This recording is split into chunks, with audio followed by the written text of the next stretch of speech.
This talk takes us through some diseases of the large intestine that we're likely to encounter in the emergency department and which are important for our Part 1 exam. So the first case is a 47-year-old male patient who presents to the emergency department with a 2-day history of passing bright red blood in the stool. He is stable, but his mucous membranes are pale and his CBC shows a microcytic anemia. So let's think about lower gastrointestinal bleeding for a bit. You may want to pause the video and just see what you remember about this presentation. So what can cause lower GI bleeding?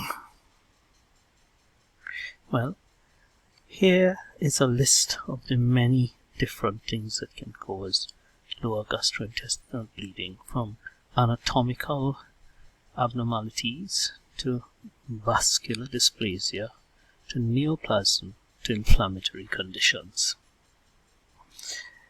We can classify lower GI bleeding according to its severity, and the causes can also be divided according to the severity of the bleeding. So with massive GI bleed, particularly in older patients, we need to think about diverticulitis or angiodysplasia. Whereas neoplasms and certain types of colitis may cause more moderate bleeding. But bear in mind, a lot of these conditions may be relatively asymptomatic and present as anemia due to ongoing fairly minimal blood loss. Let's just talk about a few of these conditions. So diverticular disease. It's a disease of older patients and is associated particularly with a low fiber diet. Many older patients have the condition and only present because of the complications such as diverticulitis and lower gastrointestinal bleeding. And their treatment depends on their presentation to the emergency department. With mesenteric ischemia, again, this is seen in older patients with risk factors for arteriopathy, including diabetes, or risk factors for embolism, such as patients with atrial fibrillation. They often present with recurrent non-specific abdominal pain, but significant ischemia may present with prostration, shock, and sepsis. The investigation of choice would be a contrast-enhanced CT to look at the lower GI vasculature, but lower GI endoscopy may also be useful. What about inflammatory large bowel diseases? So, we may encounter pseudomembranous colitis, particularly in older people with comorbidities and on certain chronic treatments, particularly proton pump inhibitors and antibiotics. The diagnosis is clinical, but once we suspect the diagnosis, it's worth sending stool for microscopy culture and sensitivity. Because remember that the underlying disease is often caused by Clostridium difficile. Treatment is generally supportive, and selected patients may need to go on oral antibiotics such as vancomycin or metronidazole. The important thing is to monitor these patients for complications such as sepsis and toxic megacolon. Ulcerative colitis is an inflammatory bowel disease of younger adults and part of the constellation of inflammatory bowel diseases. Patients may present with gastrointestinal or extraintestinal complications. It's worth bearing this in mind because this is actually quite a common exam question, the extraintestinal complications of ulcerative colitis. Acutely, patients present with flare-ups or complications associated with the medication, either hypersensitivity reaction to the medication or problems due to the fact that many of the medications are immunosuppressive. And this is another cause of toxic megacolon.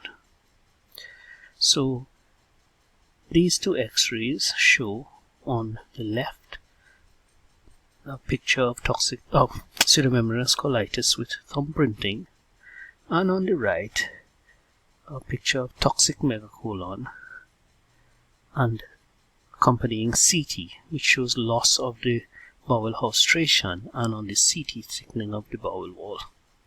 And I think you can see a little bit of air in the bowel wall as well on the CT. So case 2 is a 38-year-old female with right lower quadrant abdominal pain associated with vomiting and a missed period. Pause the video and see if you can come up with a differential diagnosis.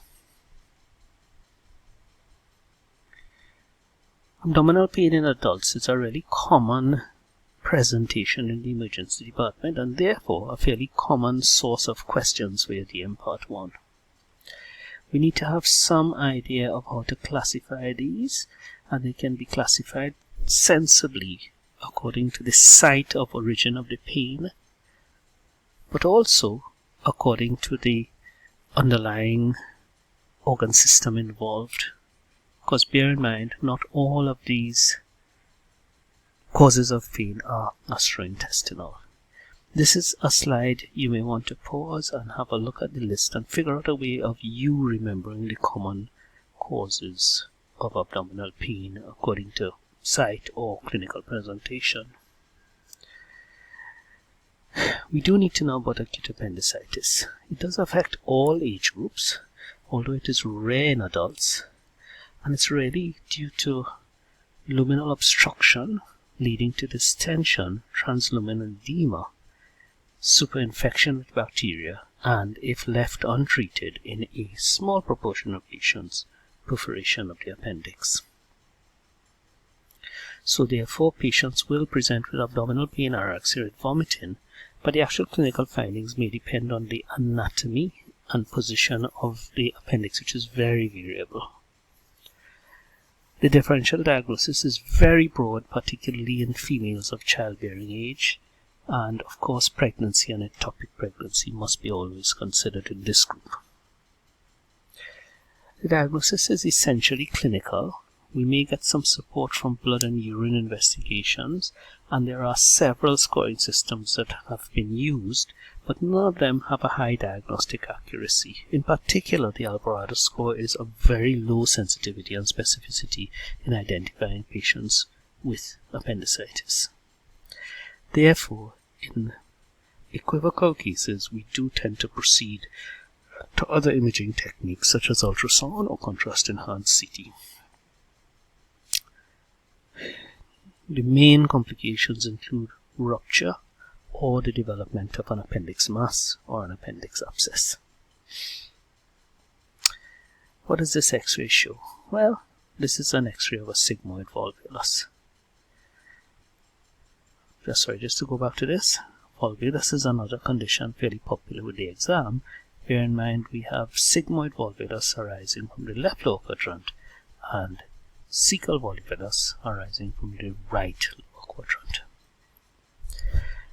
Finally, a 28-year-old male presents with severe perianal pain, which started 2 days prior to admission, and he has noticed some bright red blood when wiping after defecation. Again, pause the video and see if you can figure out what's going on here. So we need to have a little broad idea about painful perianal conditions, and this slide shows us some of the common things that we may come across: anal fissures, perianal abscesses, prolapsed internal hemorrhoids, and thrombosed external piles. Again, I'd advise you to pause the video so you can look at this, read it, and consider the conditions that you do need to know a little bit more about. There are other perianal conditions that you may encounter, which would include proctitis, perianal sexually transmitted infections, and rectal prolapse. So that was a very brief view of large intestinal conditions that you need to know something about. If you have any questions, you can bring it up in class. In summary, we looked at lower GI bleeding, abdominal pain, and perianal conditions. As before, I would advise you to look at the conditions we highlighted and do some reading around those topics. Thank you.